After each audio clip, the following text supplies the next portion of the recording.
ဒီtools လေးကကျွန်တော်တို့ဒီ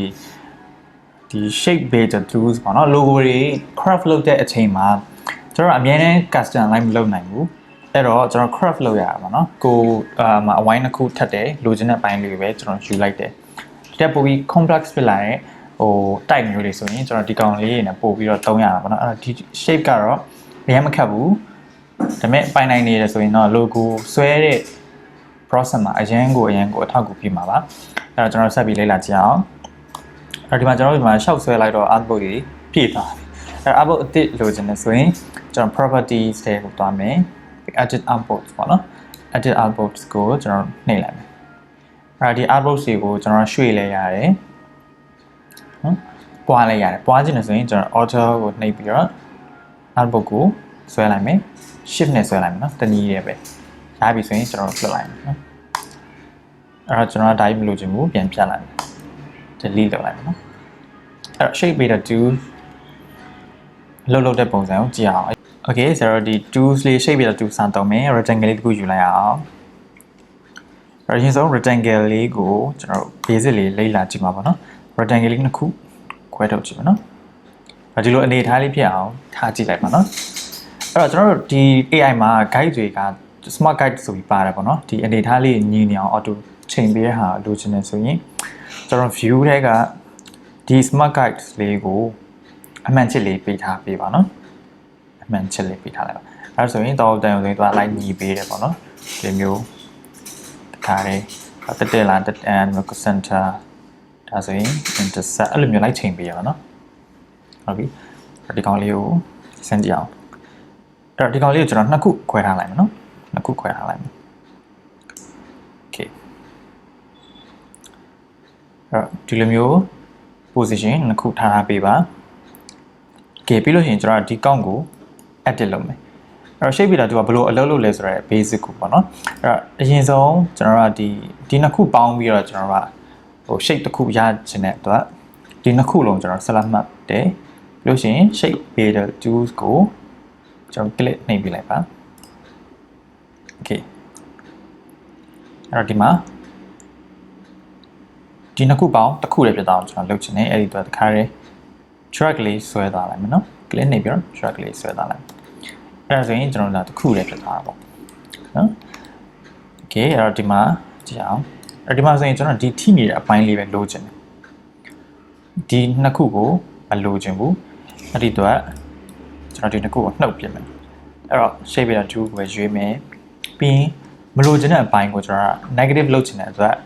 alter ကိုနှိပ်ပြလိုက်ရအောင် alter ကိုနှိပ်ပြီးတော့ click နှိပ်တယ် click နှိပ်တယ်အဲ့တော့ဒါမလိုတဲ့အပိုင်းကိုကျွန်တော်ဖြတ်ထုတ်လိုက်တဲ့အပိုင်းပေါ့နော်ဒီလိုနဲ့လွယ်ကူကိုကျွန်တော်တို့logo လေးဖန်တီးသွားလို့ရတာ basic tools ကိုလေ့လာနေတော့မှာပေါ့နော်အဲ့တော့ဒီကောင်ကိုဖြတ်လိုက်မယ် shape လေးတစ်ခုကျွန်တော်ဆွဲကြည့်အောင်rectangle လေးတစ်ခုပဲဒီလိုလေးဆွဲကြည့်မယ်ကျွန်တော် shift နှိပ်ပေါ့နော်ဒီလိုလေးဆွဲကြည့်လိုက်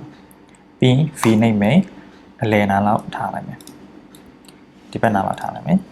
ပြီးဒီကောင်ကို select မှတ်လိုက်ရင်ကျွန်တော်တို့ဒီမှာ notes လေးပေါ်လာနော်ဒီ point လေးပေါ်လာဒီ point ကကျွန်တော် radius ကိုပြောတာဒီကောင်လေးကို click နှိပ်ပြီးတော့အထက်ကိုဆွဲတင်လိုက်ပါအဲဆိုရင်ကျွန်တော် radius ဝိုင်းလေးရပြီပြီးလို့ရှိရင်ဒီနေရာမှာကျွန်တော်တို့ဒီလိုမျိုး3 can လေးတစ်ခုထည့်အောင် okay 3 can ကပေးထားတာမျိုးမရှိဘူးအဲ့တော့ကိုယ်ကိုယ်တိုင်ဆွဲရမယ်ကျွန်တော် p နဲ့ဆွဲမှာနော် point နဲ့အဲ့တော့ pen နဲ့ဆွဲမယ် p ကိုနှိပ်မယ်ပြီးရင်ဒီနာလောက်ကိုတစ်ချက်ထောက်ပြီး shift နှိပ်သွားလိုက်နော် shift နှိပ်မယ်တစ်ချက်ထောက်မယ်ပြီးရင် shift နှိပ်ပြီးအောက်ကိုထပ်ဆွဲထားမယ်ပြီးဒီလို line လေးပေါ်လာပြီဆိုရင်တစ်ချက်နှိပ်မယ်ပြီးရင်အပေါ်ပြန်ပိတ်မယ်ဒီလိုလွှတ်လိုက်လို့တော့ရတယ်ဒါပေမဲ့ကျွန်တော်အပိတ်ပြန်ဖြစ်ချင်တဲ့အတွက်ဒီလိုမျိုးလုပ်လိုက်မှာအဝိုင်းလေးနော် pointer ရဲ့ဘေးမှာဒီလိုအဝိုင်းလေးပေါ်လာလိမ့်မယ်အဲ့ဒီခါကျရင် click နှိပ်ပြီးတော့ထားလို့ရတယ်ပြီးရင် v နှိပ်မယ်ဒီနားမှာကျွန်တော်ကပ်ပြလိုက်မယ်ပြီးဒီပေါ်မှာကျွန်တော်အဝိုင်းလေးတင်အဝိုင်းလေးကို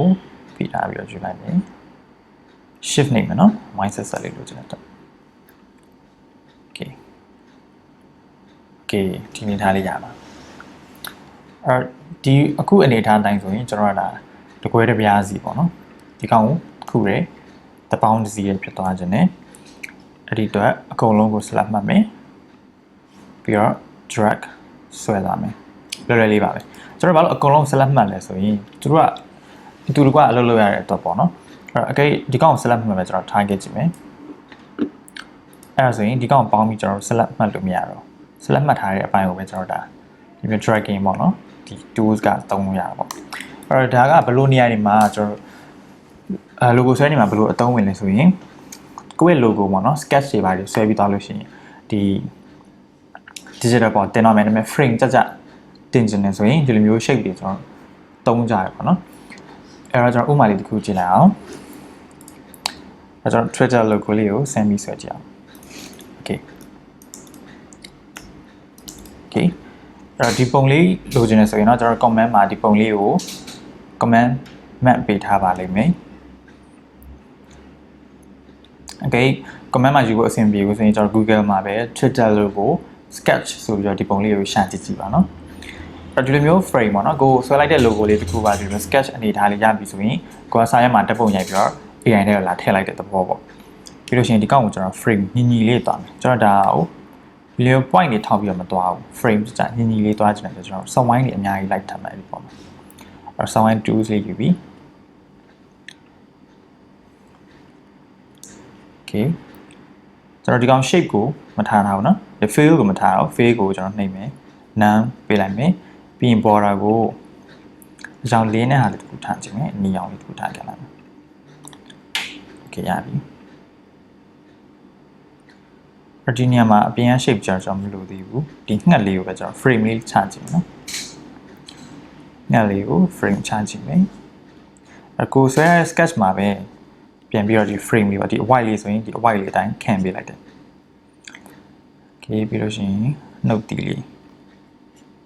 နော်ဒီ note တီနေရာလေးကိုကျွန်တော်လိုက်ပေးမယ် okay နော်အချုံလေးဖြစ်တဲ့ဒီပြီးရင်ကျွန်တော် alter နဲ့ပွားနော် alter နဲ့ပြီးတော့ပွားသွားမယ်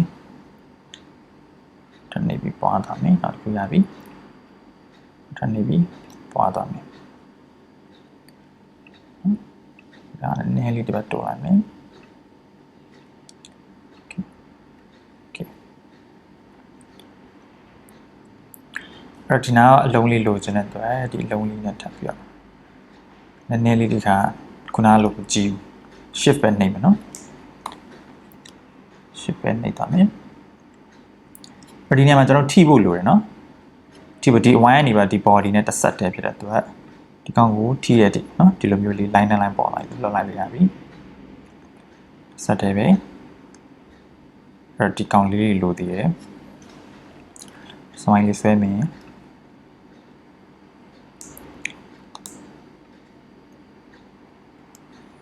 ထားလိုက်မယ်ကြည့်မယ်ထပ်မယ်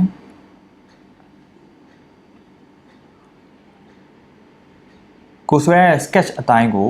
လိုက်ပြီးတော့ frame ချပေးရုံပဲเนาะဘာမှမခက်ဘူးဒီနေရာမှာနည်းနည်းလေး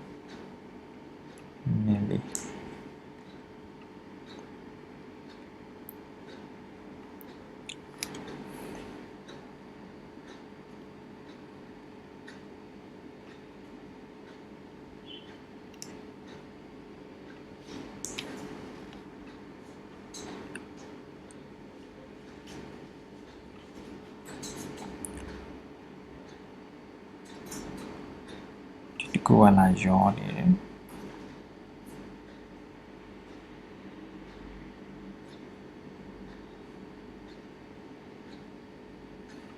okay ခေါင်းနည်းလေးဒီနားလောက်ကိုတိုးလိုက်မယ်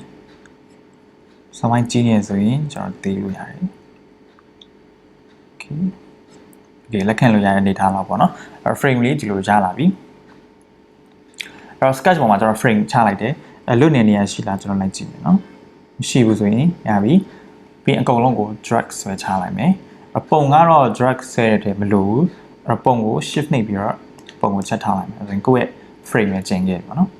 frame ကျင်ခဲ့ပြီဆိုရင်ကျွန်တော်ဒီကောင်လေးယူပေးလိုက်အောင်ပါမယ်ဒီနေရာမှာကျွန်တော်အရင်ဆုံးအကြောင်ထည့်ခဲ့လိုက်နော်အကြောင်ကိုနီအောင်ပဲရင်ထားလိုက်မယ် okay ဒီမျိုးဆိုရင်လည်းရှုပ်သွားနိုင်တယ်အဲ့တော့ပြီးတော့ဒီကိုနှိပ်မယ်အကြောင်ပေးလိုက်မယ်နော်အဲ့ဒီနေရာမှာနည်းနည်းလေးပြန်ပြပေးမယ်နော် အကုန်လုံးကို drag ဆွဲမယ်ပြီးရင်အနောက်က background ပုံကို clip ပြန်ဖြုတ်လိုက်မယ်နော် shift နဲ့ clip ပြန်နှိပ်လိုက်ပြန်ပြုတ်သွားတယ်ပြီးရင်ကျွန်တော် shape layer tools ကိုရွေးမယ်အဲ့တော့ဒီ shape layer tool မရွေးခင်အကြောင်းသွားပေးလို့ရှိရင်ကျွန်တော်ခုနဆက်လက်မှတ်ထားတဲ့အကောင့်တွေအကြောင်းပေးလို့ဖြစ်သွားမယ်အဲ့တော့ shape layer tools ကိုအရင်ရွေးပါပြီးလို့ရှိရင်ကိုသုံးချင်တဲ့ color ကိုသုံးပေးလိုက်ပါနော်အဲ့ဒါမှ Twitter color လေးနဲ့ပဲဆင်ကြည့်လိုက်အောင်အဲ့ပေါ်တာမလို့ဘူးပေါ်တာကို click နှိပ်မယ် none ပေးမယ် click နှိပ်မယ် none ပေးမယ်ဟာပြီ okay အဲ့ဒီမှာကျွန်တော်အချွန်လေးတွေကို drag ဆွဲသွားရုံပါပဲเนาะဒီနာမနဲ့နည်းနည်းလေး okay drag ဆွဲသွားမယ်ဒီအကွက်တွေအကုန်လုံးတစ်ခုမကျန် YG note ဒီ